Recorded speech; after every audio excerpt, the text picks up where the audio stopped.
이 연세대학교에서 수리 논술을 내는 이유는 수학, 그 mathematics, 수학의 능력이 뛰어난 학생을 뽑겠다는 것이 아니라, 자, 여기는 연세대학교 캠퍼스의 연희관이라는 건물 뒤쪽이야. 연희관은 보통 정치외교학과나 행정학과나 이런 사회과학 관련 학과들이 있는 건물이지. 오늘 날씨가 굉장히 무덥네. 학교에 책을 좀 빌리러 왔는데 오는 길에 땀을 뻘뻘 흘렸어. 이제 장마가 끝나는 철이 돼서 습도가 점점 높아지고 있어. 이 영상 언제 볼지 모르지만 여러분들 건강들 조심하고, 수험생일 때는 이 건강도 하나의 과목이나 마찬가지니까 잘 챙겨줘야 돼. 오늘은 그 연세대 논술 2020학년도 논술, 인문계열 논술에 대해서 간단하게 몇 가지 얘기를 해볼까 해. 2020학년도가 여러분들 아시다시피 지금 논술 체제지, 영어 제시문도 들어가고 수리 논술도 나오고 이제 총 4문제가 나오는 그 처음 시행됐던 해야. 그래서 2020년도랑 2021년도까지는 인문계랑 사회계 나눠서 각 연도에 기출문제가 이제 2개씩 나왔는데, 그 다음부터는 이제 하나로 통합돼서 나오고 있지. 그 2020학년도 인문계 논술에 대해서 몇 가지 한번 얘기해 보자. 그 주제가 자살이지.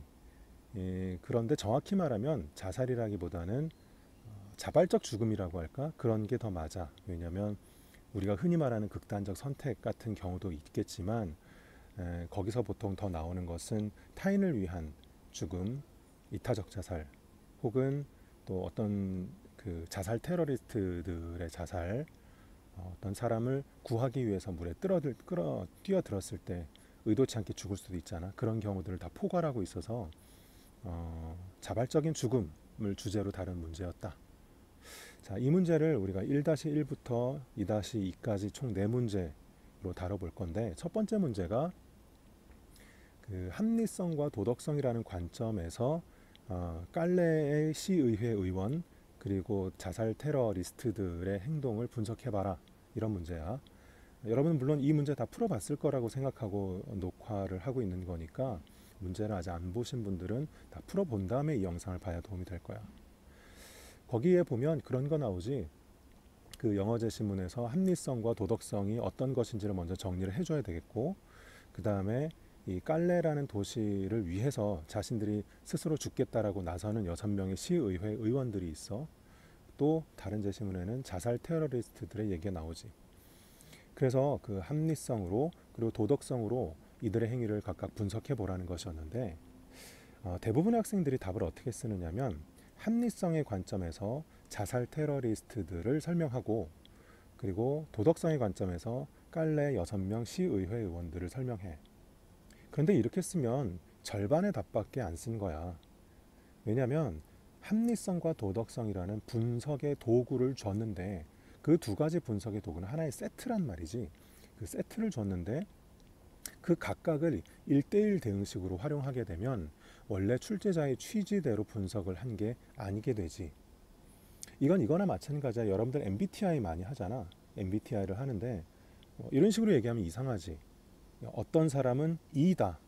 두 사람을 분석하는데 이 사람은 E고 이 사람은 N이다. 이렇게 얘기하면 이상하죠. 그러니까 이 사람에 대해서 E인 건 알겠는데, 그러면 이 사람도 E 말고 N인지 S인지도 얘기를 해줘야 되잖아.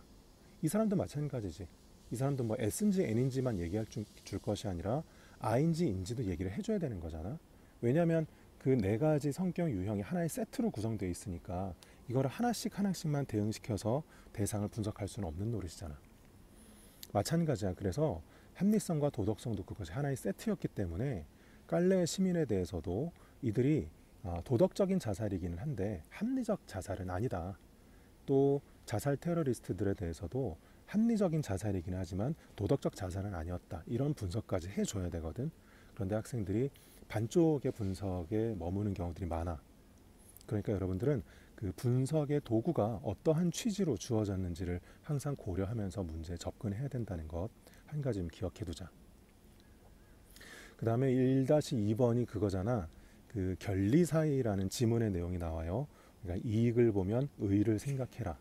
그리고 이로움과 의로움은 항상 함께 가야 된다는 내용을 담고 있는 지문인데, 그 지문을 바탕으로 제시문 날, 그리고 제시문 다의 내용을 평가해봐라. 이런 문제가 나왔지.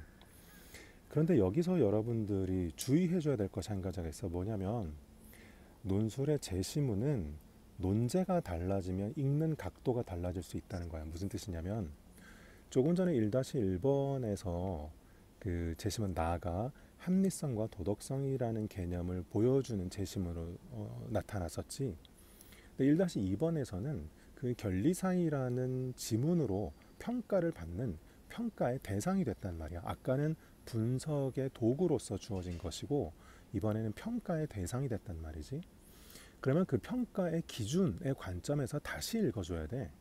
그렇게 봐야 이 결리사의가 이와 의가 함께 가야 된다는 것인데, 그 제시문 나가 합리성과 도덕성이란 것을 나누어 접근하는 것이구나. 그래서 이게 문제가 되는구나. 이렇게 논리를 풀어나갈 수 있는 것이거든. 그런데 여기에서도 이제 많은 학생들이 조금 전에 1-1번 문제에서 제시문 나, 그게 영어 제시문이잖아. 가뜩이나 또 어렵잖아. 그러니까 그걸 다 읽어놓고 풀어놨으니 그 내용을 그대로 가지고 와서 재활용을 한단 말이지. 그러니까 엉뚱하게 답을 쓰는 경우가 많아. 그래서 다시 정리를 해서 얘기를 하면 논술의 제시문은 논제가 달라지면 활용하는 각도가 달라질 수 있다. 똑같은 제시문이라도. 그래서 논제마다 그 제시문을 달리 봐줄 필요가 있다는 것을 명심하고 그 문제에서도 1-1번과 1-2번에서 똑같은 제시문 나지만 보는 각도가 달랐어야 한다. 이 점을 유의해야 된다. 이것까지 한번 얘기해보자. 그 다음에 2-1번인데 2-1번이 그 도표 나오는 그 문제잖아. 그 도표에 보면 여러분들이 그 도표를 해석할 때 잘 못하는 이유가 있어. 왜냐하면 여러분들이 도표를 보는 일반적인 원칙을 잘 모르는 것 같아. 그래서 숫자나 이런 것들을 눈에 보이는 대로 마구잡이로 막 해석을 한단 말이지. 근데 여러분들 항상 꼭 명심을 해둬야 할 것이 뭐냐면 도표나 자료를 볼 때는 이 도표나 자료를 만든 취지, 목적을 여러분들이 먼저 이해를 해줘야 돼. 그리고 그에 대한 내용이 보통은 제시문에 있거나 아니면 그 도표의 제목으로 나타나게 되거든. 그래서 그거를 바탕으로 도표를 봐줘야지 그냥 임의대로 도표를 보면 안 된다. 그 제시문에서도 아마 이렇게 나왔을 거야. 그 합리성과 도덕성이 이 직접 구조에 미치는 영향을 알아보기 위해서 수행한 실험이다. 이게 맨 첫 번째 문장으로 나오거든. 그러니 여러분들은 그 도표를 볼 때도 초점은 무엇이 돼야 되냐면 합리성이 직접 구조에 어떤 영향을 미치고 도덕성이 직접 구조에 어떤 영향을 미친다. 여기에 관점을 두고 그 도표를 봐줘야 돼. 그런데 많은 학생들은 이 원칙을 잘 몰라서 그냥 잡히는 대로 숫자를 가지고 아무거나 막 얘기를 하는 경우들이 많지. 그래서 이상한 답을 쓰는 경우들이 많아. 그래서 앞으로는 여러분들이 내가 지금 얘기하는 거에서 꼭 기억해 둘 것은 뭐냐면 도표나 자료를 볼 때는 초점을 가져야 된다. 그 초점은 이 도표를 만든 이유, 목적, 용도를 말하니까 항상 그 점을 먼저 확인하고 그걸 바탕으로 도표를 해석을 해줘야 된다는 점, 이것도 같이 명심해 두자. 마지막으로 이제 2-2번 문제인데 2-2번 문제가 그거지 김현세라는 사람이 직접 구조도 했고 위험에 빠진 사람을 반드시 구해야겠다고 답도 하는 사람이지.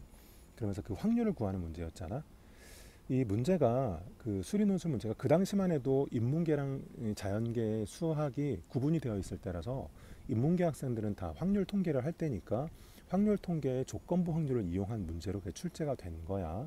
근데 지금은 그렇게 출제되진 않아. 지금은 공통수학, 공통되는 부분에서만 출제되고 있고 선택 과목에서 문제가 나오면 그건 약간 형평성의 문제가 있으니까 지금 그렇게 나오지는 않지. 다만 그 문제는 꼭 그 원래 출제된 취지는 조건부 확률의 공식을 이용을 해서 풀게끔 원래는 출제가 됐었는데 꼭 그렇지 않더라도 논리적으로도 얼마든지 풀 수 있는 문제였다. 그래서 그런 점에 대해서 하나의 풀이법만 있는 것은 아니니까 다양하게 여러분들이 접근을 할 수 있고요. 더 중요한 건 뭐냐면 이렇게 생각해 주면 돼. 이 연세대학교에서 수리논술을 내는 이유는 수학, 그 mathematics, 수학의 능력이 뛰어난 학생을 뽑겠다는 것이 아니라 여러분들이 인문계라고 해도 오면 이 여러 가지 사회 현상을 수학적으로 모델링 해야 되는 경우들이 많아요. 그래서 그 수학적 모델링의 센스가 있는지를 물어보는 거거든. 그래서 그 모델의 의미를 이해를 하고 거기서 나타난 솔루션, 그 해가 어떤 의미를 갖는지 이런 점들을 이해할 수 있느냐, 그런 취지로 문제를 낸단 말이야. 그러니까 여러분들은 너무 수학이라고 생각하지 말고 최대한 논리적으로 그리고 그 의미를 생각하면서 문제에 접근하는 것이 이 문제를 풀 때도 좋고 정답을 작성하는 데도 좋다. 그렇게 기억을 해두면 되겠어. 이렇게 뭐 연세대학교 2020학년도 인문 논술에 대해서 간단하게 몇 가지 얘기를 해봤어. 아까 중간에 얘기한 대로 일단 여러분들이 문제는 다 풀어봐야 돼. 먼저 문제 다 풀어보고 그 다음에 이 영상을 봐야 의미가 있고, 아직 안 풀어본 학생이라면 문제를 풀어본 다음에 이 영상을 한 번 더 보면 여러 가지로 더 도움이 될 거야. 자, 날씨 더운데 건강들 조심하고 또 다음 영상에서 좋은 내용으로 만나자.